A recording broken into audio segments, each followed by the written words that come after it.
Finding happiness in the box of routine. The suitcase sat in the corner of my room like a silent accusation, its scuffed edges a testament to years of chasing something I could never catch. It was more than luggage, it was my escape hatch, my portal out of a life that always felt too small. But now it mocked me, reminding me of all the places I'd run to and all the happiness I thought I'd find but never did. I'd stood on white sand beaches, staring at turquoise waters, convinced that paradise would fill the ache inside me. I'd climbed mountains, thinking the view from the top would offer perspective or clarity. I've thrown myself into new jobs, cities, and relationships, always hoping the next thing would finally be enough. It never was. Now here I was, back in my childhood bedroom, surrounded by faded posters and dusty memories, feeling like a failure. That night I sank to the floor, leaning my head against the edge of the bed. The room felt too quiet, the kind of quiet that amplifies your thoughts until they're deafening. I looked around at the remnants of my teenage years, the bookshelves cluttered with novels I hadn't touched in years, the corkboard still pinned with pictures of old friends I'd lost touch with, and that suitcase, its zipper half open like it was daring me to pack up and run again. I spent years trying to break out of the box I felt trapped in, the box of routine, monotony, and predictability. My life felt like a loop of the same days repeating endlessly. Wake up, drink coffee, go to work, come home, and do it all again. I thought that shaking things up, moving to new places, changing careers, exploring the world would free me from that suffocating box. But no matter how far I traveled or how much I changed, the box followed me like a shadow. It wasn't the places or the people, it was me. I tried everything to escape the monotony. I moved across the country for a job, hoping it would be the fresh start I craved. The first few weeks were filled with excitement, the thrill of a new environment, new faces, new challenges. But soon enough, I was waking up to the same routine: work, eat, sleep, repeat. The novelty wore off, and the restlessness returned, gnawing at me like a constant itch I couldn't scratch. I thought moving abroad would be the answer, so I packed my bags, left everything behind, and moved to Europe, convinced that the answer to my dissatisfaction was hidden somewhere in the cobbled streets of a foreign city. But as I sat in cafes, sipping overpriced coffee and staring at the faces of strangers, I felt the same emptiness, the same hollow ache, the same frustration. It wasn't the newness of it all. It was the fact that no matter where I went, no matter how many places I visited, the restlessness followed me. I was always searching for something outside of myself, thinking that happiness lay in the next adventure, the next job, or the next destination. But no matter how much I changed my surroundings, I felt like I was running in circles, always out of breath, always out of reach of the happiness I thought I deserved. A truth I didn't want to face. The realization hit me like a punch in the gut. I wasn't running towards something, I was running away. I thought back to Bali, where I'd spent 6 months trying to find myself. The sunsets were stunning, the beaches pristine, but the quiet moments alone in my rented bungalow were suffocating. My thoughts followed me everywhere I went, like a shadow I couldn't escape. I started to wonder if I'd confused pleasure with happiness. The thrill of booking a flight, the rush of exploring a new city, the dopamine hit of meeting someone new. Those moments were exciting. They felt good, even great, for a time. But they always faded, leaving me emptier than before. Pleasure was like a sugar rush, quick, intense, and fleeting. Happiness, I began to realize, was something else entirely. It wasn't loud or flashy. It didn't demand attention. Happiness was quiet. It was the moments when the noise of the world faded and I felt at peace. It wasn't about doing or achieving. It was about being, about the inner stillness that comes when you stop fighting with yourself and the world. True happiness, I realized, felt like a calm lake at dawn, its surface unbroken and serene. But finding that peace seemed impossible. It was elusive, like trying to catch a breeze in your hands. It didn't come from the places I'd been, the people I'd met, or the things I'd done. It wasn't about the external world at all. It was about the internal world, the part of me I had spent years avoiding. I began to see the truth I had been running from. Happiness didn't depend on escaping. It was about finding stillness within myself, about creating peace in the life I already had. But that was the hardest part of all, to stop running and accept that happiness wasn't out there somewhere. It was here, inside me, and the everyday moments I had overlooked. A morning of familiar pain. The next morning, my mom knocked softly on my bedroom door. I didn't answer, but she came in anyway, carrying a cup of tea. She placed it on the nightstand and sat down on the edge of the bed, her familiar presence both comforting and irritating. "Talk to me," she said gently. I shook my head, staring at the floor. "There's nothing to say. I've done everything I was supposed to do, tried everything I thought would make me happy, and it's just not working." My voice cracked. "I don't know what's wrong with me." She didn't respond right away.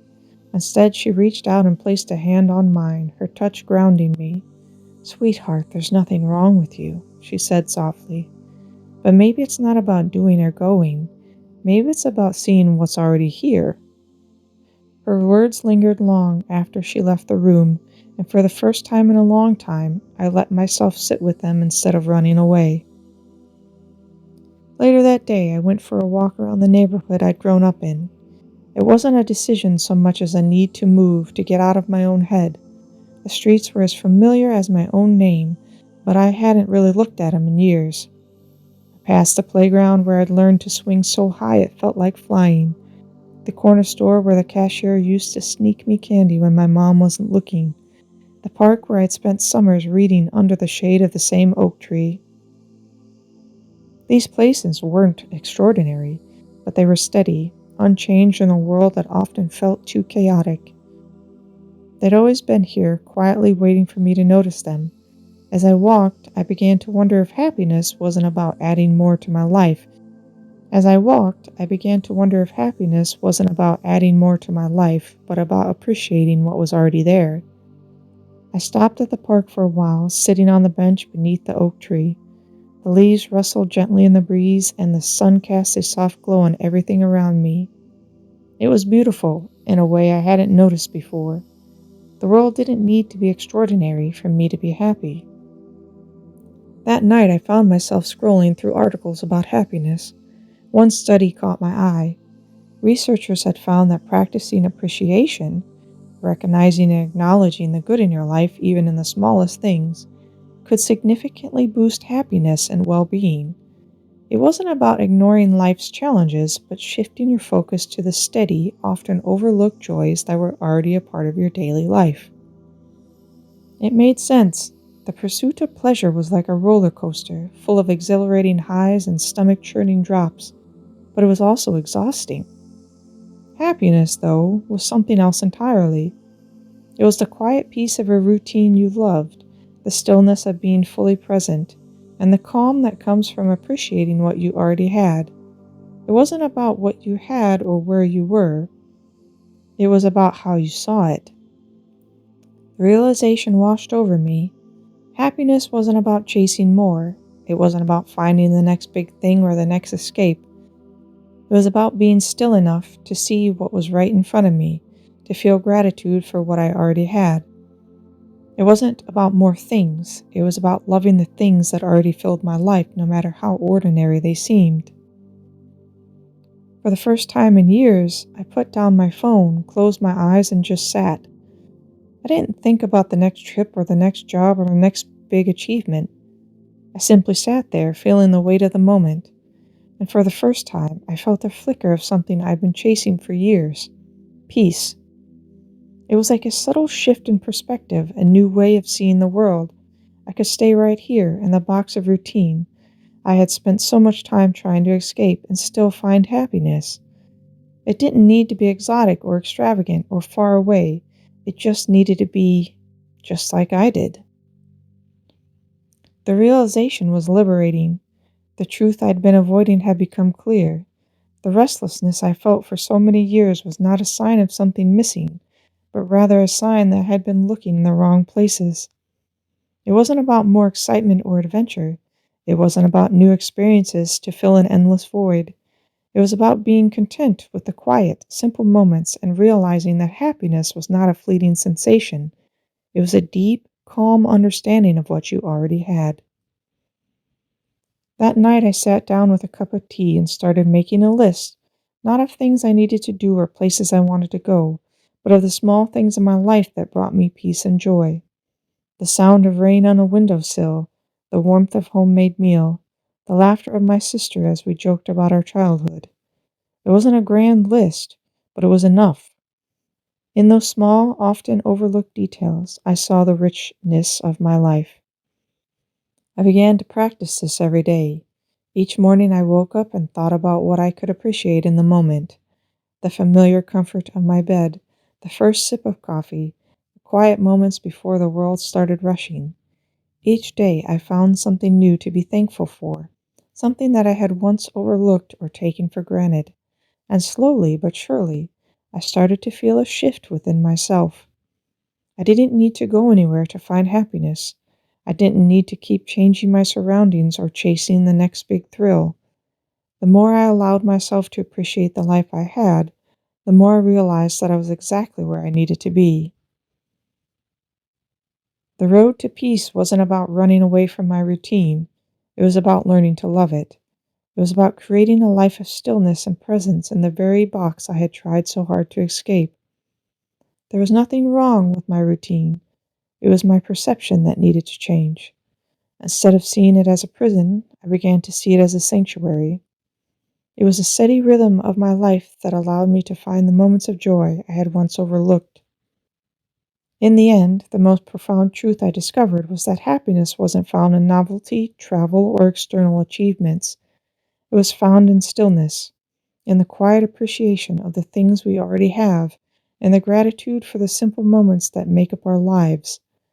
Happiness wasn't a destination, it was a state of being, a choice to be present, to be grateful, to find peace in the ordinary. And for the first time in years, I felt at home in my own life, not because anything had changed externally, but because I had stopped chasing what wasn't there and started embracing what was. My routine, my life, my box. It wasn't a cage. It was a space where I could grow, learn, and find peace. And in that peace, I found the happiness I had been searching for all along. The concept of gratitude had completely transformed the way I saw the world. It wasn't just about feeling thankful for the big things like family or good health. It was about recognizing the quiet blessings, those moments that often pass unnoticed in the rush of daily life. Gratitude was no longer a practice, it was a way of being, a lens through which I could appreciate the beauty of my own existence. By acknowledging the abundance in my life, I no longer felt the need to escape it. The peace and contentment I had been chasing for so long were here, in the simplicity of the moments I once deemed mundane. I didn't need to go anywhere to find them. They were right here in my routine, in my life, in the box I had once wanted to escape. And that, I realized, was the real gift. Learning that happiness doesn't lie in what you don't have, it lies in appreciating everything you already do.